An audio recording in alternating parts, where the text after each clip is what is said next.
오늘은 우리나라 대표적인 한문학자이자 동양철학자인 김원종 교수님을 모셨습니다. 김원종 교수님께서 가장 좋아하는 한자는 무엇입니까? 제가 좋아하는 한자요? 네. 아무래도 저는요, 유학을 네. 제일 좋아하고, 특히 이 세상, 유학은 종교가 아닙니다. 네. 유학은 생활 철학인데, 생활 철학이, 이 세상에 이게 공자의 생각이잖아요. 공자의 생각이 이 모든 사람이 이해를 하고 실천을 한다면, 이거 정말 전쟁이 뭐고요. 이 여러 가지 계층 차이, 상대 빈곤이 이게 거의 없어져요. 근데 그게 바로 이거지 않습니까? 인이잖아요. 인에 대한 제일 최고의 해석이 저는 다산 정약용 선생. 예. 이분이 이거 사람이잖아요. 예, 예. 요건 나예요. 예. 이건 남입니다. 예? 인간끼리에서의 나와 남이, 이게 나고 모든 남이에요. 할 수 있는 최선을 다하라. 그게 다산의 다산의 해석이죠. 최고의 해석입니다. 근데 공자가 사랑인, 사랑에 하기도 하고, 또, 논에 나오는 않지만, 입장을 바꿔놓고 생각해봐라, 이런 거 있잖아요. 예, 예. 그보다도 이게 나와 남 사이에서 최선을 다하라는 거. 이게 그러네요. 인자에 관한 2500년 유학 사상에서 최고의 해석이에요. 예. 그러니까 여러분, 누구를 만났어도 그 사람에게 할 수 있는 최선을 다한다면, 예. 이 세상이 얼마나 좋은 세상이 되겠어요. 이게 저는 인이라고 생각합니다. 네. 오늘 참 제대로 배웠네요. 정말, 인이 예. 맨날 이제 우리가 사랑이다, 자비다, 이런 걸 쉽게 하지만 그렇죠. 인에 대해서는 이제 다양한 게 있고, 이제 공자도 이제 애인이다, 사람을 사랑하는 것이 인이다라든가 다양한 얘기가 있는데, 딱 개념이 들어오기가 쉽지 않았는데, 이제 다산이 말하는 식으로 이제 사람과 사람 사이에서, 나와 남 사이에서 최선을 다하라. 공자 스스로 얘기한 것보다도 더 수준이 높아요. 공자 스스로 인에 관한 최고 해석이 뭐냐면, 자기가 하기 싫은 거, 기소불욕, 기소불욕을 물시라는 것은 시키다는 말이 제일 좋아요, 우리말로. 물시어인이라 하면 내가 하기 원하지 않는 것을 남에게 시키지 마라. 그렇죠. 이거보다도 두 사람 관계에서 최선을 다해 하는 자세가 인이다. 이거 훨씬 수준이 높잖아요. 그러네요. 그래서 저는 다산 선생이 불세출의 천재라고 생각하는 거예요. 그렇습니까? 한문을 통해서 유교뿐만 아니라 이제 불교, 도교 등도 이제 다 이제 그 한문이라는 것을 통해서 들어왔는데요. 그 가운데 유교가 이제 이 한국 정신에 미친 영향, 그리고 유학과 선비는 한국 정신을 대표한다고 볼 수 있습니까? 그게 우리가 역시 이게 전체 사람이라면 아마 여기에 해당되는 거겠죠. 민중들이나 여기에는 유학이 영향을 별로 끼쳤다고 생각하지 않아요. 그래서 제가 존경에 맞지 않는 금장택 교수님, 서울대 종교학과. 그분하고 얘기 중에 제가 가장 감명 깊었던 것이, 저는 유학이 조선 500년을 꽉 잡고 있는 줄 알았어요. 그런데 그분이 정말 공부를 많이 하신 분이잖아요. 거의 한국 최고 수준의 학자라고 할 수 있어요. 아니라는 거예요. 유학도 아니고, 불교도 아니고, 우리 조선 시대를 진짜 움직인 핵심은 샤머니즘이라는 거예요. 샤머니즘을 사람들이 믿었지. 불교도 샤머니즘화된 불교를 믿었지, 진짜 원시 불교를 믿은 건 아니다 이거예요. 그게 맞는 것 같아요. 그러니까 이 숫자가 요밖에 안 돼요. 알고 보면. 백에서 율곡선생 해봐야. 그래서 결국은 저기 무너지고 난 뒤에 봉건제도 무너지고 조선이 망한 뒤에 유학은 사라져 버렸잖아요. 그래서 아주 좀 심한 얘기인지 모르지만, 전국에 있는 어떤 사람들이 그래요. 우리 스스로 자조할 때 전국에 있는 이 유림 세력을 다 끌고 모으고 해도 서울에 있는 교회 하나를 당할 수 없다. 영향력이라든지, 금력이라든지, 이거는 교회 하나도 안 된다는 거예요. 그러니까 완전히 날아가기 뭐냐면, 여기, 그러니까 유학이 특히 성리학, 정자, 주자의 성리학은 바로 고급 공무원, 예. 요즘 말하면 고급 공무원들의 이념이었어요. 하급 공무원 이념도 아니고 주민들의 이념도 아니고 그 밑에 있는 그 이 반 정도를 차지했던 그 이 노비들의 이념도 아니에요. 예, 그러니까 그 우리의 기름 같은. 그래서 전 그 이 금장태 선생님 말씀이 정말 이 참 꿰뚫어 보는 통찰력이 어마무시하다고 생각하고 항상 그분을 존경하는 거예요. 그렇죠. 그러니까 우리 김원영 교수님께서 안동 출신인데 태계 선생이 계신 그 마을조차도 가운데 당산나무가 있다 그러니까. 네, 그렇죠. 샤머니즘. 샤머니즘이 맞아요. 예, 네. 우리는 오래된 물론 샤머니즘도 외래 종교잖아요. 우리 고유한 종교 아닙니다. 네, 원래 고조선 때부터 있었던. 고전 때부터 하더라도 이 시베리아 샤머니즘이 우리나라의 그 외래 종교로 들어온 것이지 고유한 게 아니에요. 그럼 우리 고유한 게 뭐냐고 따져봤더니 그 분야의 사람들이 태양숭배 사상이다. 태양숭배야 뭐 인가족도 하고 전 세계 사람 다 했지 우리만 태양숭배했습니까? 그래서 우리는 근본적으로 이 종교적인 그 이 배경이 크게 깊은 그게 없고 또 쉽게 변할 수 있고 약하다는 거 그런 면 인정해야 돼요. 그러나 현실적인 면에서 우리가 굉장히 강한 힘이 있는 거예요. 우리 민족에. 예, 그래서 우리는 과학이 발달하면 종교가 점점 좀 축소되잖아요. 그 과학적으로 우리가 그 교육을 하고 인재들을 길러내고 밀어주고 하면 정말 대단한 나라를 만들 수 있을 거라는 그런 생각을 하고 있어요. 그래 이 철학이나 종교 이걸 가지고 우리가 다른 그 분야의 그 이 선진국과 비교한다는 것은 할 필요가 없는 거고 되지도 않을 거고 이래요. 그래도 평생 동양화 가시고 저기 한문화 가셨으면서 너무 폄하하시는 거 아닙니까? 아니 그게 아니라 물론 그 상층부에 있었기 때문에 영향력이 전혀 없다 할 수 없지만 진심으로 열복이라 그러죠.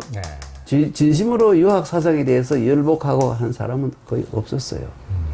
저는 참 가슴 아픈 것이 논어 한 권만 해도 이 과거를 보는 사람들이나 글을 볼 줄 아는 조선시대의 지식인들이 다 외우고 심한 경우에는요 주자의 집주까지 다 외웠습니다.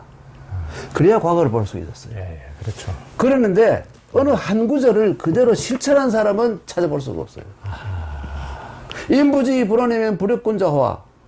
남들이 나를 몰라준다고 해도 내가 거기에 화를 낸다거나 신경 쓰지 않으면 그게 진짜 군자 아니냐. 그거 실천한 사람이 있습니까? 저는 화납니다. 다 화를 내죠. 저도 그 평생 그 공부했지만 남이 나를 그 형편은 없는 놈이야, 시원찮은 놈이야, 아는 거 없어 이러면요 엄청 기분 나쁠 거예요. 그렇죠? 그 실천을 못 하는 거예요. 그리고 공자께서요, 공자 사상을 많은 사람이 오해하고 저는 공자 사상을 많이 알려고 노력해서 일지반해라 그래가 조금은 아는 게 있는데 인간 평등주의자입니다. 그러니까 공자께서 그 당시에 이 노예제 사회였지 않습니까? 후기. 이걸 깨지는 못해서 힘이 안 되니까. 그렇죠. 네. 권력과 도덕성을 다 갖춰야 되는데 공자는 도덕성은 갖췄지만 권력이 없잖아요. 그러니까 여순, 우탕, 문왕, 무왕, 주공까지 내려와서 이 주공이잖아요. 주공까지 내려와서 공자가 들어가긴 들어가는데 성인에 이건 사실 공자는 정신적인 제왕이지 이 권력은 전혀 없잖아요. 권력은 전혀 아니잖아요. 그렇죠. 여기서 끝났잖아요. 그러니까. 여기 전부 여순, 우탕, 문왕, 무왕, 주공 최고 권력자잖아요. 그렇죠. 사회를 변화시킬 수 있는 힘이 있었잖아요. 공자는 그게 안 했잖아요. 하여튼 얘기는 공자가 이 완고한 틀을 깰 수는 없지만 사람들에게 인간은 평등한 것이다. 남을 정말 평등하게 대해야 된다. 이런 의식은 심어주려고 노력을 했는 것이 출문여견 대빈 이런 기절에 공자 말씀에 대문 밖에 나가면 거기 대문 밖에 다니는 모든 사람이 다 이 대빈. 대빈은 뭐냐면 이 귀빈이나 마찬가지예요. 그렇죠. 귀빈은 봐요. 큰 귀빈, 큰 손으로 대하라. 그 문 열고 나가면 그 똥 푸는 놈도 있을 거고, 채소 팔러 가는 사람도 있고, 산업공상 거리에 다 있지 않습니까? 모든 사람을 대문 밖으로 나가면 거기 다니는 모든 사람을 볼 때 여견 대빈이라 이렇게 말씀하셨어요. 그것뿐입니까? 그리고 백성들을 부릴 때 사람들이 뭐 노력 동원도 하고 해야 되지 않습니까?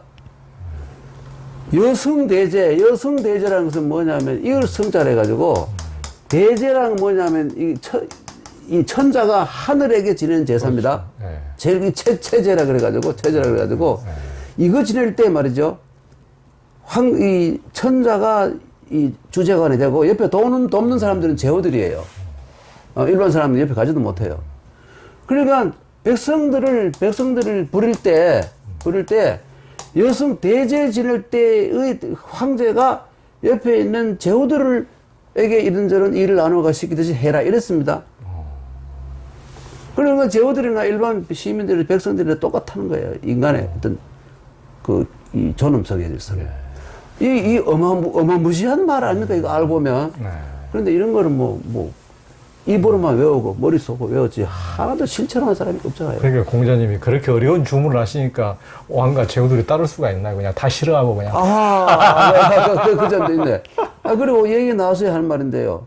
우리나라의 이 백성들 가운데 이게 대개 40 내지 50%가 노비였잖아요. 예. 그렇죠? 예. 그리고 또 여기 보통 평민, 상민이라 상놈이라 그러는 상민. 그 귀족이 해봐야 여기 왕가 한 20% 정도 됐잖아요. 이 엄청난 계급 이거를 깨야 된다. 이러면 안 된다. 이렇게 말하고 떠드는 사람은 거의 없어요. 우리나라에서. 거의 없어요. 가뭄에 콩 나듯이 조금 얘기 좀 하려고 하다가 그만 주위 눈치 보고 그만 둬버리고 이런 것이 이거 우리나라의 노비를 없애야 된다 말 이렇게 막 소리 지르고 한 사람은 참 알 수 없는 게 조 선생도 하지만 다산 선생 제가 그 존경하잖아요. 그러니까 사람은 누구나 하자가 없을 수는 없어. 그렇죠. 다산 선생이 목민심서에서 어떤 말을 하셨냐면 우리나라가 지금 이 밀란이 일어나고 혹은 이 어지러운 상황이 됐을 때 노비가 숫자가 적어서 이러고 있다. 영조 대항 6년에 그 종부법을 하는 바람에 종무법을 하면 그 여자가 이 노비면 노비가 낳은 애들은 아버지가 양반이고 뭔가는 무조건 노비가 되는 거예요. 그러니까 노비가 숫자 늘어나잖아요. 근데 이 영조가 그거 안 된다. 그래서 이제 종부법으로 해라. 자기가 정실 자식이 아니니까. 그렇죠. 자기가 그거 얘기가 있죠. 그래서 그 양반이 낳은 애들은 전부 양반이다. 이런 식으로 돌려버린 거예요. 그러니까 갑자기 노비가 숫자가 줄어들어가지고 홍경래 난이 일어나고 이 밀란이 일어났을 때 동원해가지고 진압할 숫자가 모자란다고 이런 말씀 하셨다니까. 그게 물론 이제 오게티죠. 오게티.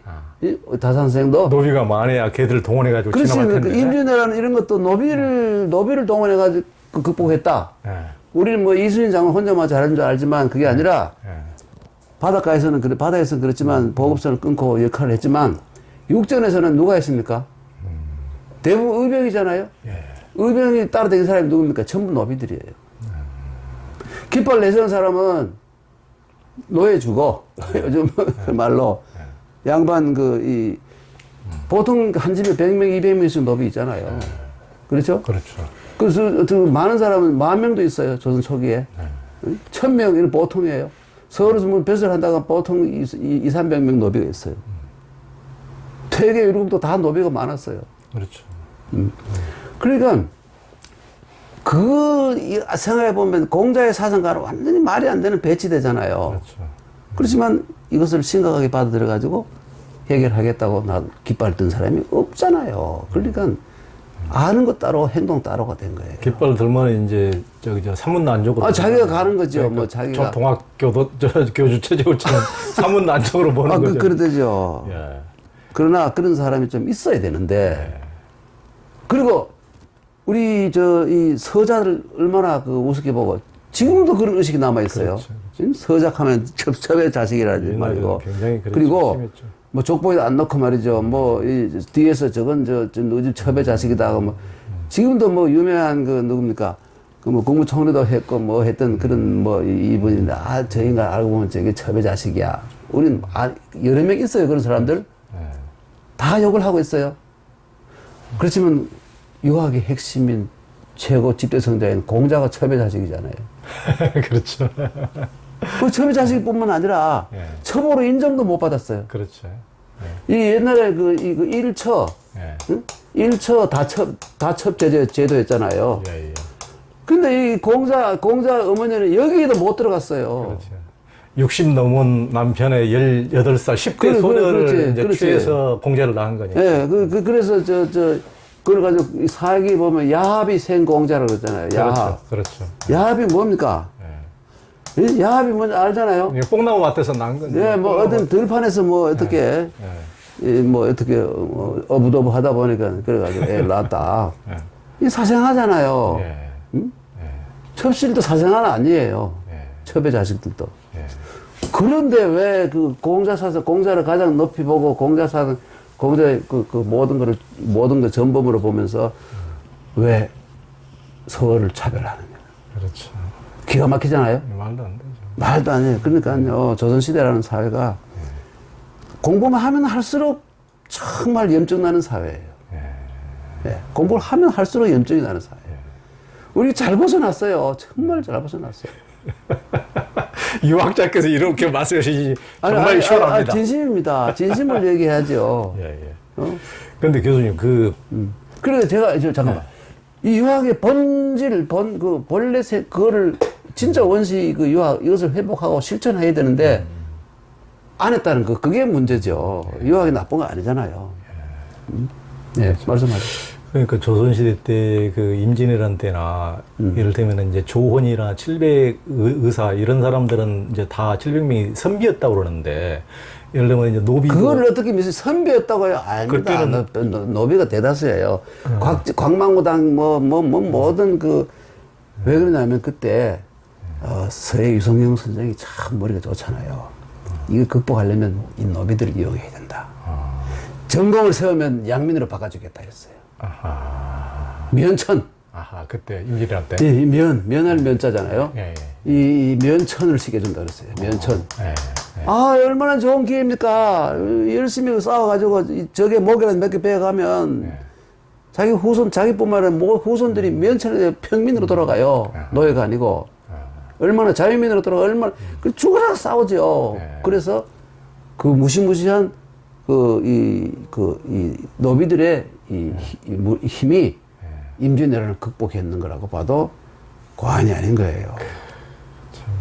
그러니까 예를 들면 이제 그리스에서는 그 아테네 시민의 요건이 예를 들면 노비들은 시민이 될 수가 없고 가서 나와서 싸울 수 있는 자만이 이제 시민이 되는 건데. 아, 그렇죠. 이건 이제 그 자기가 국가는 전부 다 자기들이 모든 권력 혜택은 누리면서 선비들이 누리면서 싸우지는 않고 노비를 양반은 군역이 면제인데 뭐. 그러니까 요즘 말로 하면 양반은 군대 안 가요. 네. 응? 얼마나 좋아, 양반 되면. 그러니까 그렇게 형편없는 조선이 어떻게 500년이 유지가 됐을까요? 그러니까 뭔가 어떤 의미에서는 마취를 시켰겠죠. 유학이라는 거, 불교라는 거, 이런 거 마취를 시켜서. 그리고 또 엄격히 관리했을 거예요. 어디 밀라나 있으면 가서 빨리 저 씨를 잘라버리고. 그래 했기 때문에 버텨온 것이지. 이 좋아서 유지된 거라고는 볼 수 없어요. 이 사회가 좋아서 유지된 거라고 볼 수 없죠. 그런데 나름대로 이제 선비들이 뭐 사서 삼경도 배우고 그러니까 어떤 그 지도자로서의 어떤 책임의식이나 이런 것은 나름대로 그 유교 철학을 가진 사람들이 그걸 갖지 않은 사람들에 비해서 더 있었다고 볼 수 있지는 않습니까? 책임의식을 가지고 있지만 지행일치가 돼야죠. 그게 안 되는 거예요. 지행합일이 안 되는 거예요. 그게 제일 문제예요. 알고 고민도 하고 하지만 실천을 못 하는 거예요. 아까 이 조 선생께서 그 중봉 조헌 선생님 잠시 700종 얘기하는데 그거는 이 아주 드물게도 이 노비 문제에 관해서 이래서 안 된다고 주장했는 한 서너 명 중에 한 명이에요.